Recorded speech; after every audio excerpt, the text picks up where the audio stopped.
So that ceasefire we were all excited about, Trump apparently said, yeah, it's probably not going to work.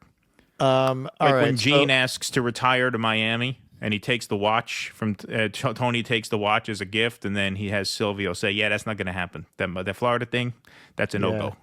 that's a Yeah. no-go. Really, what he does here is pitch. I think he's trying to pitch building a casino in Gaza. Yeah. I think that's where he's going with this. So Trump on Gaza. I'm not confident that the ceasefire will last, but it's got some beautiful ocean views. Right. Are you, Mr. President, that you can keep the ceasefire in Gaza and conclude the three phases of this deal? I'm not confident. That's not our war, it's their war, but I'm not confident. But I think they're very weakened on the other side. Do you support the two-state? Gaza, boy, I looked at a picture of Gaza. Gaza is like a massive demolition site. That place it's real. Looked at a picture of Gaza. Looked at a picture of Gaza. You know, people with humanity have been looking at like 100 pictures of Gaza a day, every day for the last 15 months. I saw a picture of it. It looks terrible. Looks like they really did a number on it. Looks really bad. It's like that film Starship Troopers. I'm very fond of it. Right, yeah. Really got to be rebuilt in a different way. Do you plan to help rebuilding Gaza? I might. Maybe. You know, Gaza is interesting. It's a phenomenal location. On the sea, best weather. You know, everything's good. It's like That's great. some Like Miami things could Beach. be done with it, but it's very interesting. But some fantastic things could be done with Gaza. How do you see the future in governance for Gaza? Well, it depends. I can't imagine you could have. Well, you certainly can't have the people that were there. Most of them are dead. So this is part of the reason. And again, I will say, if you came up through the whole "I used to be a Democrat and then I found out that they hate me" thing, I get it. I get that every time Trump farts in a way that is vaguely palatable, you want to say he should get a Nobel Prize. But I think you ought to be really careful about that, because Miriam Adelson doesn't give you $100 million for being pro-Palestine. I mean, how cold-blooded how reptilian do you have to be? I know, like, you know, Trump, he's funny. His affectations are funny. So, Sure. like, when he says, hey, it's a phenomenal location, right? Like, it's like just, a satire. It's like a satire. But in this case, when you look at the darkness of the subject matter and just look at the brutality that we've witnessed, to hear this guy just say, yeah, I saw a picture of it, it looks really terrible. But, you know, the weather's great and it's a phenomenal location. Like, the inhumanity of a person for that to be their Gaza take after 15 months, and to start that off by saying, well, that ceasefire, yeah, it's probably not going to hold, but, you know, it's not our war, it's their war. Oh, well, if it's not our war, then why are we helping them? Why are we helping them out? Yeah, no, it's a good thing they didn't rush that Nobel Prize to him the way they did with Barack Obama, because, boy, would they wind up with egg on their face now. Yep. Israel ambassador expects Trump to reverse hold on 2,000-pound bombs. What a peacemaker. Israel expects President Trump to lift the Biden administration's hold on the supply of 2,000-pound bombs in his first days in office. Outgoing Israeli ambassador to the U.S., Mike Herzog, told Axios. President Biden's decision to halt the delivery of one shipment of 2,000-pound bombs last May triggered one of the biggest crises the U.S.-Israel relationship has faced during the 15-month war in Gaza. The hold, which Biden used to protest Israel's invasion of Rafah, became a political symbol much more than a military operational issue, and was used by Israeli Prime Minister Benjamin Netanyahu to mobilize Republicans against Biden. What they're saying, this is a little bit of a jump ahead in the article. Quote, we believe that Trump is going to release at the beginning of his term the munitions that haven't been released until now by the Biden administration, Herzog told Axios in an interview. The bombs are part of a series of steps the Israeli government expects Trump to take in the upcoming days and weeks regarding U.S. policy toward Israel and the war in Gaza, Israeli officials say. Some of these measures were discussed between Israeli officials and the Trump team in the context of Israel agreeing to make more concessions in order to conclude the Gaza hostage and ceasefire deal. Quote, the Trump team played a major role. They were resolved to get a deal, but were very cognizant of our security concerns. They got some things from the Israeli side that allowed the deal to go through, and they gave us some things and will give more going forward, Herzog said. Netanyahu said he got assurances from Trump that if the negotiations over the second phase of the hostage and ceasefire deal fail, the U.S. will support renewed Israeli military action against Hamas in Gaza. Trump's national security advisor, Mike Waltz, confirmed that in several interviews in recent days, but in a private meeting with hostage families on Saturday, he stressed that Trump wants to see all phases of the Gaza hostage deal being implemented. In 2 weeks, negotiations over the second phase of the hostage deal must begin to help secure the release of the remaining hostages in Gaza, among them an American hostage who is still alive. Herzog said he expects that Trump will take steps against the ICC, the International Criminal Court, over its decision to issue arrest warrants against Netanyahu and his former Minister of Defense. Quote, I expect the administration will do it through an executive order and maybe take other steps too, Herzog said. Trump is also expected to reverse the sanctions the Biden administration imposed on Israeli settlers, more on that were involved in violent attacks against Palestinians in the occupied West Bank, Herzog said. A Trump administration official said the Israelis asked for this during the transition. Quote, it is important for the Israeli government, the official said. Secretary of State designate Marco Rubio said in his confirmation hearing last week that the sanctions will be lifted. What's next? Herzog said that Netanyahu is expected to visit the White House in the coming weeks. It's under discussion, but no final date yet, he told Axios. Now, just on a side note, Bernie Sanders voted to confirm genocidal Zionist neocon warmonger Marco Rubio. Bernie Sanders. Senate confirms Marco Rubio 99 to 0. Wow. There's the resistance, folks. There's your resistance. Okay, so hey, man, I don't think you need to have a crystal ball or be a prognosticator of some kind to understand what game is being played here.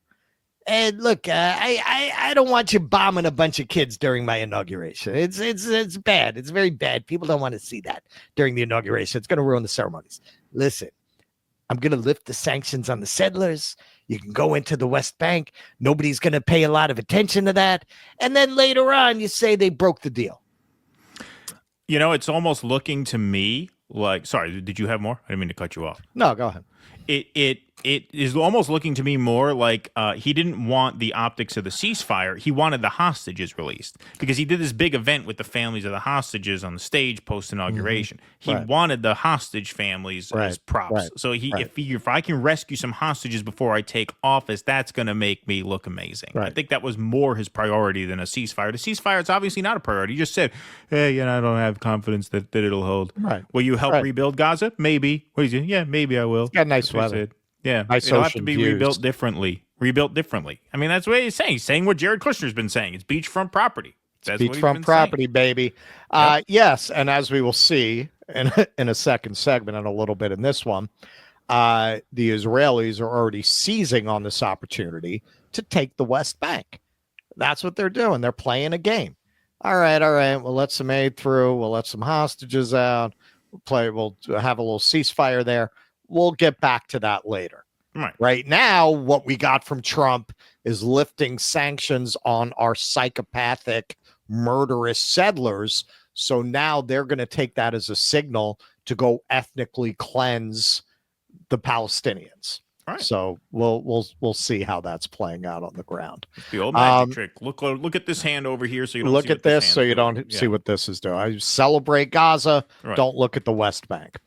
So already they broke the ceasefire. Israeli sniper kills child in southern Gaza on second day of ceasefire. Wow, Trump was right again. He was right again. He's right about everything, that guy. He said, I don't think the ceasefire will hold. Look at that. Less than 10 hours later. Yeah, they're he's shooting what they people call again. a savant. Yeah. You could never see with one of the most evil, murderous regimes in history that they wouldn't honor the ceasefire. Wow. Israel violated the ceasefire with Hamas on Monday by shooting and killing a Palestinian child returning to his home in Rafah, while aid to the enclave trickles in and civil defense teams recovered dozens of bodies. The 15-year-old was identified as Zachariah Hamed Yahya Barbak and was shot at by a sniper multiple times before he was killed. The video footage shared online also showed a man trying to retrieve his body, also shot at repeatedly. This comes as Gaza's civil defense crews say they recovered 66 more bodies from across Gaza on Monday since a fragile ceasefire came into effect on 19 January. Before this, 137 bodies were found in Rafah since the start of the truce. Yeah, now, this is the really horrible, morbid thing. we can't show this video. Well, no, we're not going to show this video. Yeah. This is the guy who was shot at trying to retrieve the boy's body, so he was not killed. So we're not showing any dead bodies or anything. But the real morbid thing about it is now that people are not under this constant bombardment, they're actually going to be able to excavate the remains of people, and you're going to see the death count just really shoot up because now you're going to start finding. You're going to find out how many people were actually killed there. Yeah. All right. So the only reason I included this slide was so that you can go look it up yourself if you want. This account, many accounts shared it, but this is Warfare Analysis. The tweet was on January 20th. It's the same video that's going around everywhere. It's pretty upsetting. These sick fucks, like I shouldn't say that word, like the Romans they are, we'll say. Like the Romans they are. Yes. They filmed that. That was from an Israeli point of view. That was from an Israeli point of view. You see that from the guy next to the gunman. Yeah. These people posed absolutely no threat. Absolutely no threat. They're just murdering. It was a boy. Just murdering the boy and the guy coming for him. It's not clear what his fate was. It's like the scene. He's just trying to get the body. What are you shooting at this guy for? Unbelievable. It's like the scene in like the Ray Fiennes scene in Schindler's List, where he wakes up, just goes and casually shoots people from the window. Yeah, that's what they are. Well, and this is why I'm sorry, man. I'm sorry. You cannot, just because Trump sent this, real New York real estate guy and got a ceasefire. Listen, Miriam Adelson does not give you $100 million for no reason, and who you staff your cabinet with is the clearest indication of what your policy is going to be, because the job is too big to micromanage the presidency. The people you put in charge of these departments are going to be in charge of these departments.